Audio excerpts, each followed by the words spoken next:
అందరికి వందనాలండి. యోహాను సువార్త 14 అధ్యాయము 16వ వచనము. నేను తండ్రిని వేడుకొందును, మీ యొద్ద ఎల్లప్పుడూ నుండుటకై ఆయన వేరొక ఆదరణకర్తను అనగా సత్య స్వరూపియగు ఆత్మను మీకు అనుగ్రహించును. ఈ వాక్యములో మనం చూసినట్టయితే క్రీస్తు యేసు ఆదరణకర్త గురించి మాట్లాడుతున్నారు. ఆ ఆదరణకర్త ఎవరంటే పరిశుద్ధాత్మ దేవుడు. మనమందరము యేసుక్రీస్తు నా సొంత రక్షకుడు అని విశ్వసించి ఉన్నాము కాబట్టి విశ్వసించిన వెంటనే పరిశుద్ధాత్మ దేవుడు మనలో నివసిస్తూ మన శరీరాన్ని నివాస స్థలముగా ఏర్పరచుకొని దేవుడు మమ్మల్ని నడిపిస్తున్నాడు. ఈ పరిశుద్ధాత్మని మనం విశ్వసించిన వెంటనే మనమందరము పొందుకొని ఉన్నాము. మాకు తెలిసినా తెలియకపోయినా అది ఒక పెద్ద సమస్య కాదు.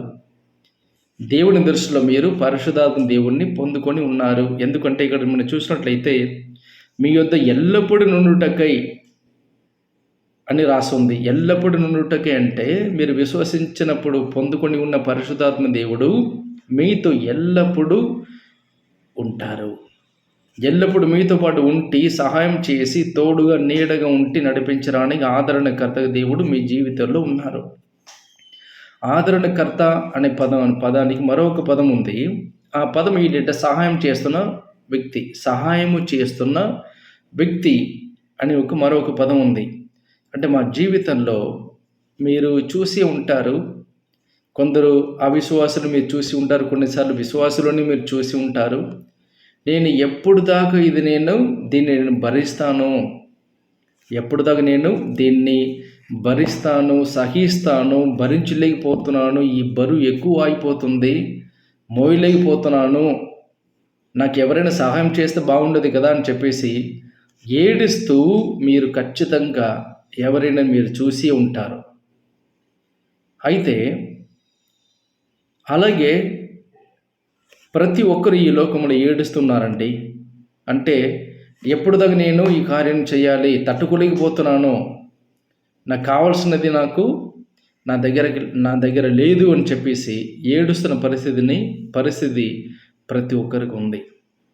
అయితే ఈ విషయాన్ని దేవుడు పూర్తిగా అర్థం చేసుకొని ఆయనే విశ్వసించి ఉన్న మన జీవితంలో ఒక ఆదరణకర్తగా ఉండి తోడుగా ఉండి మన మీద ఉన్న బరువుని తీసివేసి మా హృదయంలో విశ్రాంతి అనుగ్రహించి మమ్మల్ని సంపూర్ణ శాంతితో నడిపించడానికి ఒక సహాయం చేస్తున్న వాడుగా లేదా ఆదరణకర్తగా మన జీవితంలో దేవుడే ఉన్నాడండి. అంటే ఒక క్లోజ్ ఫ్రెండ్ మనతో పాటు ఉంటే చాలా బాగా సంతోషంగా అనిపిస్తుంది. ఎందుకంటే క్లోజ్ ఫ్రెండ్ కదా, సహాయం చేస్తారని చెప్పేసి మనం ధైర్యంతో ముందు కొనసాగుతాం. అయితే ఎప్పుడు దాకా ఆ క్లోజ్ ఫ్రెండ్ మనతో పాటు ఉంటారండి చెప్పలేం కదా. ఎప్పుడైనా వ్యక్తి వెళ్ళిపోవచ్చు. అలాగే కొన్నిసార్లు ఏమని అనిపిస్తుంది అంటే నా నాన్న నాతో పాటే ఉంటే మొత్తం ఆయన చూసుకుంటారు కదా, చాలా బాగుంటుంది కదా, నా బరువు అంతా ఆయన మోసుకొని ముందు కొనసాగుతారు కదా అని చెప్పేసి వాళ్ళు మాతో పాటు ఉంటే చాలా బాగుంటుందని చెప్పేసి మనం అనుకుంటాము. అయితే నాన్న కానీ అమ్మ కానీ ఏదో ఒక రోజు ఖచ్చితంగా వాళ్ళందరూ వెళ్ళిపోవాల్సిందే. చివరికి ఎవరిని మిగిలారు? మనమే మిగిలాం, ఒంటరిగా మిగిలాం.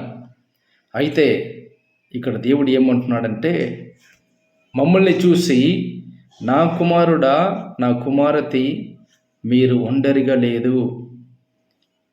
ఈ జీవితంలో ఎన్నో బరువులు ఉన్నాయి, ఎన్నో వేదనలు ఉన్నాయి, ఎన్నో భారం ఉన్నాయి. ఇదంతా నేను మోయడానికి ఉన్నాను, మిమ్మల్ని నేను మోసుకుని వెళ్తున్నాను.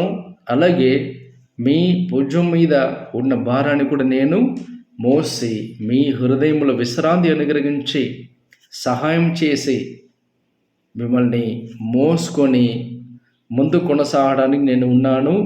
నేనే నీ ఆదరణకర్త అని చెప్పేసి దేవుడు మీతో ఈరోజు మాట్లాడుతున్నారు.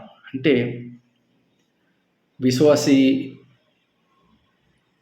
విశ్వాస ప్రయాణంలో మనం ప్రయాణిస్తున్నప్పుడు ఒంటరిగా మనం ప్రయాణిస్తున్నాము అని మీరు అనుకోక్కర్లేదు. మీతో పాటు ఎల్లప్పుడూ మీతో పాటు ఒక వ్యక్తి ఉన్నాడు. అది మీ క్లోజ్ ఫ్రెండ్ కాదండి, మీ హస్బెండ్ కాదండి, మీ భార్య కాదండి, మీ పిల్లలు కాదండి, మీ నాన్న కాదండి, మీ అమ్మ కాదు. మిమ్మల్ని సృష్టించిన దేవుడు, ప్రేమించిన దేవుడు, మీకోసం ప్రాణం పెట్టి ప్రాయశ్చిత్తం చేసి మిమ్మల్ని శాశ్వత నరకం నుంచి రక్షించిన క్రీస్తు యేసు మీ జీవితంలో ఆదరణకర్తగా ఉండి మిమ్మల్ని నడిపిస్తున్నాడండి. కాబట్టి మీరు బాధలు ఉన్నప్పుడు ఏడవకండి, మీరు కష్టములో ఉన్నప్పుడు మీరు దుఃఖపడకండి. మీతో పాటు ఆదరణకర్తగా యేసుక్రీస్తే మీ జీవితంలో ఉన్నారు. కాబట్టి ఆదరణ పొంది, విశ్రాంతి పొంది, సంతోషము సమాధానము పొంది దేవునిలో మీరు ఎదగండి. ఎందుకంటే మీతో పాటు, మీ పిల్లలతో పాటు, మీ భర్తతో పాటు, మీ భార్యతో పాటు సదాకాలము ఎల్లప్పుడూ ఉండి సహాయం చేసి, ఓదార్చి, ఆశీర్వదించి మిమ్మల్ని నడిపించడానికి క్రీస్తు యేసు ఆదరణకర్తగా మీ జీవితంలో ఉన్నారు అనే విషయాన్ని మాత్రం మీరు ఎప్పుడూ మర్చిపోకండి. ఆయన ఎల్లప్పుడూ మీ జీవితంలో ఆదరణకర్తగానే ఉన్నాడు. కాబట్టి ఆయనని ఆదరణకర్తగా మీరు తెలుసుకొని, ఆయనని యేసుక్రీస్తుని ఆధారంగా మీరు చేసుకొని ధైర్యము పొందుకొని దేవుడితో మీరు కొనసాగండి.